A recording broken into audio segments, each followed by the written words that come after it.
everybody, it's the Lawn Gnome and welcome to your March 2021 Funko Pop update. I know, it feels like such a long time since I've sat down with you, just me, to you, talking about Funko Pops, even though there was a fantastic video that was just posted on my channel with 3 other fantastic content creators showcasing the celebration of the 10-year anniversary of Funko Pop's first coming to the consumer market.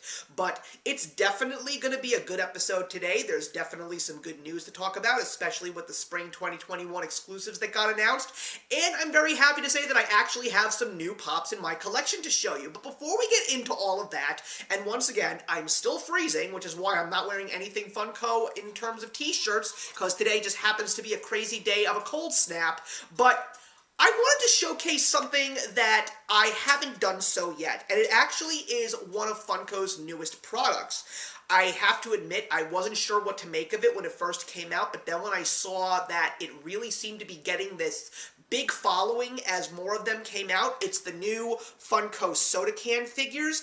You're not going to see this as a predominant force when it comes to my Funko products collection because these seem to be really, really niche, and when it comes to collecting soda cans, it's really about specific characters that I specifically want to have in my collection. And the first one that I got was Bob Ross because I'm such a Bob Ross fan, and I also love the whole thing with the chases in regards to these because the chase was the very first flocked soda can figure that Funko ever offered, but I didn't get it. That's okay, but I really like these little figures. They are very reminiscent of Funko, but at the same time, they are just a little bit different. So, of course, this is what my Bob Ross looks like out of the can, and I really do love the facial expression, and the details are fantastic as well. So I'm just glad to actually have one of these in my collection, and yes, there will be some more following in the coming year.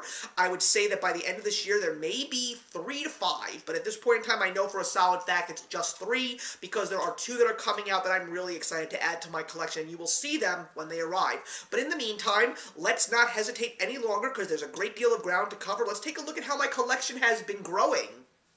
So today, we're going to be taking a look at some Funko Pops as well as some additional little goodies based around 2 of the most popular adult animated sitcoms that have come out in the last 30-plus years. It is so amazing to know that these 2 specific franchises have lasted this long in the world of entertainment and how their fan base just keeps growing. And of course, it is The Simpsons and South Park. So these are 2 collections that I really don't have many of, but believe me, when something comes out that they really do a great job on, I just have to go for it. And I gotta say, while I wasn't a big fan of the Simpsons Pops when they first started coming out, even during the re-release times, there still have been a couple that caught my eye, especially if you can see Kang and Kodos hanging out in the background. But let's take a look at these brand new Pops, as well as Pop keychains, aka Pocket Pops, and there is a reason as to why those are here today on display. So the first one we're going to take a look at is, obviously, if you've watched the show, even though this Pop is called Awesemo, you know for a fact that this is Eric Cartman in disguise, trying to fool the little naive Butters. Butters is definitely one of my favorite characters on South Park. I absolutely love him, but this is still, hands down, my favorite South Park episode of all time. Basically, Cartman wanted to play a joke on Butters, and he basically dressed up as a robot, pretending that he was a gift to Butters, and the whole purpose of him actually going into Butters' house as this robot is to try and find something that Butters had that was actually a very revealing secret about him. It is one of the most hilarious episodes of South Park that was ever given to us, and one of the few things that I have to admit is that this Pop is one of the very best designed, because they really went above and beyond, because this is really just a brick of a Pop. I love how he's all square. There's literally no round on him except for the eyes and maybe a couple of the dials, but if you compare this Pop directly to the South Park episode, they got the button colors correct, the battery pack, the light fixtures on the top, as well as the little antenna with the squiggles.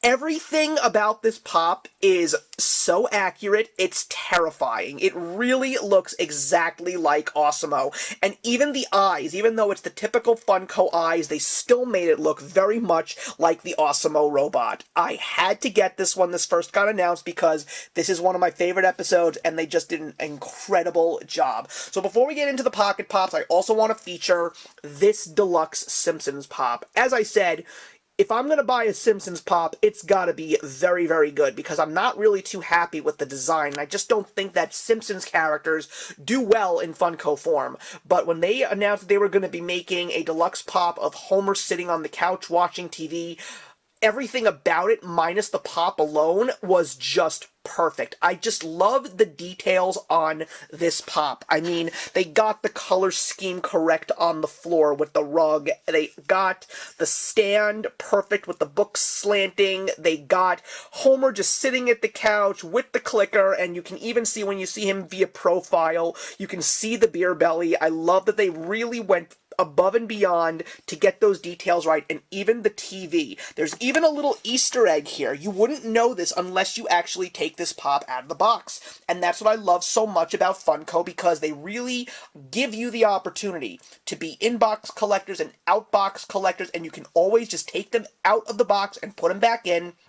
And you didn't see this in the glam shot either, but if you actually turn this pop around, you can actually see what Homer is watching on TV. And he's actually watching a Simpsons episode, which I think is absolutely hilarious. They really just went far beyond to really capture the details of this iconic pose that Homer is in almost all the time on Simpsons episodes. So between this version of Homer and this version of Cartman, I'm so glad that I have them. But also I got a couple of Pocket Pop keychains, and these three are actually in regular pop form. But there's just something about these Pocket Pops that just make them all the more cute. I think that's the best way to describe it. So, I did mention Butters, but I had to get his supervillain alter ego of Professor Chaos. I love the version of him in this Pocket Pop keychain, more so than the pop itself. They really get the details on these smaller versions of Funko Pops perfect. Like, you can definitely see the crinkles in the tinfoil helmet that Professor Chaos has, and that's what I love so much about that in terms of the details. And of course, he's got his evil grin ready to make some mischief. And of course, when it comes to The Simpsons, you just can't have a Simpsons collection without the famous cartoon duo of Itchy and Scratchy. Again, these are also regular Pops, but there's something about these keychains that are just so much cuter, and I love that. I mean, you take a look at Itchy, you really got the details of him holding the wooden bat, and you've even got the big buck teeth. And when it comes to Scratchy, you got the yellow eyes instead of black eyes. He's holding the mallet, he's got his tongue sticking out. When you put them side by side and you just look at them like ready to clobber each other, the only thing that you could think of is the Danny Elfman Itchy theme song from the television show on The Simpsons. I love it so much. They are such great additions to my collection, even though they are not actually Funko Pops themselves, but all of these are just essentials for people who are just fans of these franchises. And even if you don't think that the lines themselves really do this two animated sitcom series justices, these two specific Funko Pops really do capture it. So if it's one that can actually do it, then that's good enough for me. Alright guys, let's get into all the news. So as always, when it comes to the month in Funko news, we begin with the Funko Shop exclusives, and there weren't that many as there usually are in a given month, but it definitely had a theme. It was all about the MCU. So on the Funko Shop, there was an imprisoned Loki holding the Tesseract, which also is not only based on Loki that was featured in Avengers Endgame, but I'm pretty sure that this is going to be an image that you will see in the brand new Loki show that is showing up on Disney+. And of course, speaking of Disney+, the moment that shook the world was the return of Pietro Maximoff with a different actor that a lot of people were very, very happy to see. Of course, that is Quicksilver, and he was featured in WandaVision, so these two, I think, are still available at the Funko Shop, so hopefully you can still get yourselves one if you want it. Also regarding exclusives, we got two brand new Dragon Ball Z Pops available at the Funimation store. You can get a metallic version of Evil Majin Buu and a flocked Corin. Now, I don't know why the box has the name spelled wrong with an A, and I wouldn't be surprised if people try to make a joke going, hey everybody, look, I got Karen. No, it's Corin, K-O-R-I-N. I don't know how this error happened, but yes, these are available at the Funimation shop if you want to get your hands on more additions to your Dragon Ball Z collection.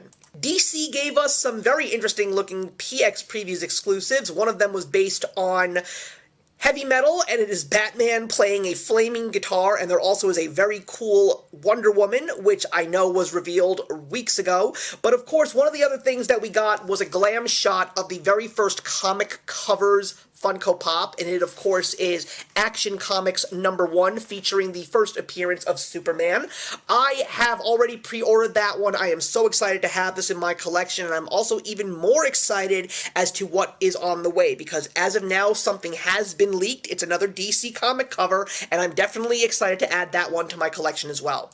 And we also got some new DC and Marvel, as well as another Papa Emeritus Pop, all from Hot Topic. We have Carnage turning into Carnage, and we also got two very exciting looking DC Pops, including Deathstroke and Black Hand, a Black Lantern. Now, part of me sort of really wants to get the Black Hand only because of the fact that Jeff Johns' story Blackest Night is such a fantastic Green Lantern story, but honestly, I'm not really big on how this pop looks, and also part of me is wondering if there will be any other Green Lantern lore pops, because if there's one thing that I can say about Funko and DC is they really are lacking in the heroes beyond the Holy Trinity. We need more Flash pops, we need more Green Lantern pops, we would love to see others like Aquaman and Hawkman and Shazam, not based on television shows or movies, just the flat-out comic book characters like this Black Hand and Deathstroke.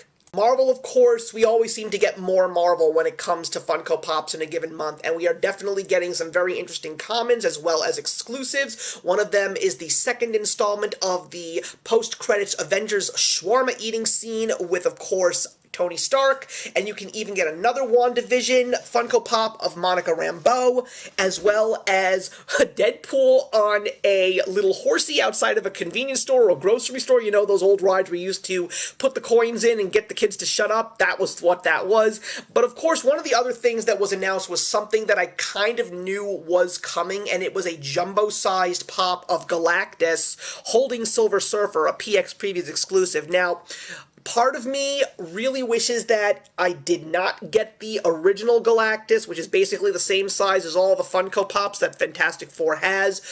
But at the same time, the price for this one is just unbearably high, and I just don't see the value in spending about $50 to get this 9-inch pop. I mean, it would have been great if they would have just given us a 6-inch pop, which would have been somewhere between $20 and $25. That would have been more worth it, but about $50 for something like that, it's not worth it, at least for me. It even does have a detachable Silver Surfer, which is pretty cool, but I am pretty sure that that one is going to sell.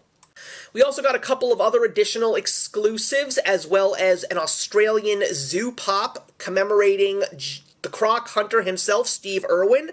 We also have a brand new Dragon Ball Super Pop of Kefla from GameStop.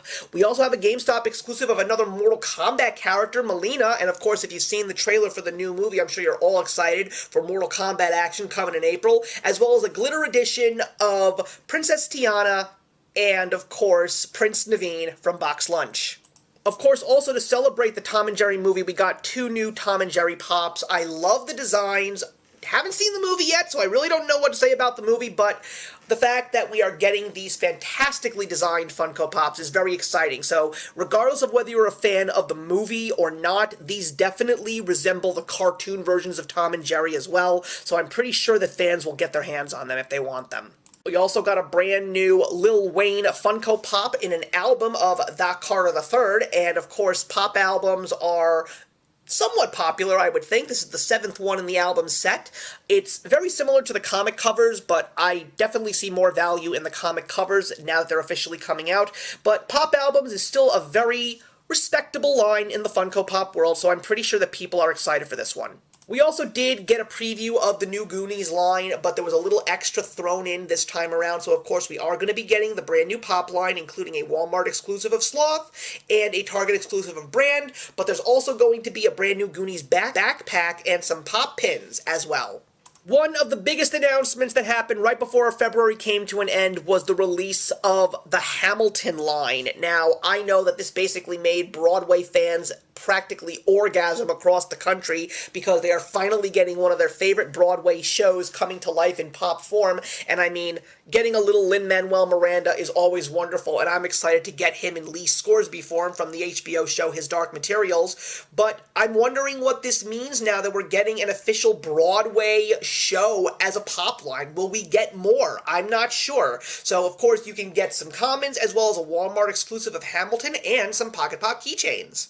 Also got some announcements of brand new soda can figures, and finally we got the one that I was most excited about. It's going to be the third soda can figure that I add to my collection, and it of course is the Tick. I love the way he looks. It really captures the cartoon from the 90s, especially the big white smile. You also get a Devo soda can, a Avengers Endgame Iron Man soda can, and a Captain Cold, which is a Flash Rogues Gallery villain, and I love that the exclusive of him is a flocked one.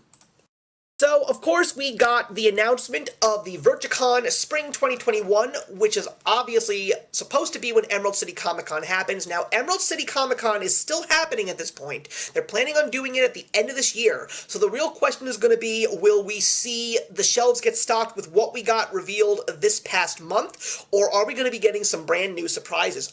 We are getting those spring exclusives now, so let's see what Funko is giving us this year. We'll start off with some Seattle and Washington State-based fandoms like Weedle on the Needle, and of course the Classics mascot of the now fabled basketball team from the NBA, the Seattle Supersonics. Part of me feels that the Supersonics are going to return to the NBA one day. I'm not exactly sure, but one of these is only going to be... But these will not all be shared with retailers. Some of these will only be able to be found on the Funko Shop. Then we got a brand new soda can figure of H.R. Pufnstuf, as well as another Garbage Pail Kids character. So I really like the design of that Garbage Pail Kids character, even though I'm not going to be getting it. And of course, H.R. Pufnstuf, when it comes to the Funko creators, they are such passionate minds towards Croft Brothers, and this is Sid and Marty Krofft's prime creation, so I'm pretty sure that this one is going to sell. We also got a bunch of retro cartoon characters, and one of them is the classic Underdog. Part of me is a little upset over the fact that you can only get him at the con because we did get his villain at Gemini Collectibles, but they really should not be exclusives to single places. They really need to be marketed all over the place. But we even got Grimlock from the Transformers cartoon, though if you look at him this way, unless you are a diehard 80s Transformers fan, you have no idea that that is the Transformer that turns into the T-Rex. I wish they would have just had him as the T-Rex, as well as the other Dinobots. Of course, we're getting new Masters of the Universe stuff, including 2 new soda can figures. We're going to be getting Montana, who's from She-Ra, as well as some Pez dispensers, and a classic Hanna-Barbera cult favorite, Thundar the Barbarian. I know a lot of people who loved this show when they were growing up, so they're very excited that these are coming out. And of course we got some new anime pops, including a brand new Dragon Ball pop of Jackie Chun. If you're a Dragon Ball fan, you know exactly who that really is. And we're going to be getting some new One Piece and My Academia pops as well. Disney, of course, came out swinging with some very interesting things, and of course, if you are new to Funko Pops, when it comes to this time of year and Emerald City Comic Con, there is a lot of green. So we definitely see some green featured here with Disney. We've got Belle in her green dress, we've got an ogre from the Gummy Bears, we also have a theme parks exclusive of a Pirates of the Caribbean skeleton on some pirate booty, and of course, the one that I know one of my personal friends is very excited for is the Caterpillar from Alice in Wonderland. We got some brand new games to discuss, and it's not just video games, it's board games as well. We're going to be getting 2 Diamond Edition Pokemon figures of Charmander and Vaporeon, a brand new Funko-verse featuring Darkwing Duck, and another character, Plumlee, from Candyland. Marvel, of course, gave us a whole bunch, including a Target exclusive 2-pack of the 2 kids of Wanda and Vision, and as well as a zombie version of Morbius, which to me makes absolutely no sense. This is a vampire zombie. It's weird to me. But we're also going to be getting a newer version of Spider-Man 2099. We officially got the original one from Walgreens, so to see a new version is pretty cool, as well as Deadpool with a pair of pants made of stuffed bunnies. That is actually kind of cute. And DC also jumped into the game. We're going to be getting a new version of Wonder Woman from Wonder Woman 1984, which is her throwing her tiara, which is a classic Wonder Woman thing. But we're also going to be getting some new characters from the comic books. We're getting Deadman, which is pretty cool, and the Spectre, which I think is even cooler. I love the design of the Spectre. I'm not going to get it, but I'm really glad that we're getting these specific characters added to the DC line. Television also did not disappoint. I mean, there are some things I'm kind of surprised that they did make, like a brand new character from V and another Eastbound and Down. I mean, I'm not surprised by the new Office, and of course the Deep from The Boys, but you'd figure that since this was Seattle-based, you would probably see some new pops from the brand new Frasier line, Roz and Daphne. I mean, hello. I'm a little upset with the fact that they didn't actually go a little deeper in their thought process when it came to making some exclusives about television. When it comes to movies, we concluded with a new version of Yoda, which is part of the art series. It's him in a green robe. And of course, we got some new Scott Pilgrim pops because it's just not a convention of any kind without Scott Pilgrim.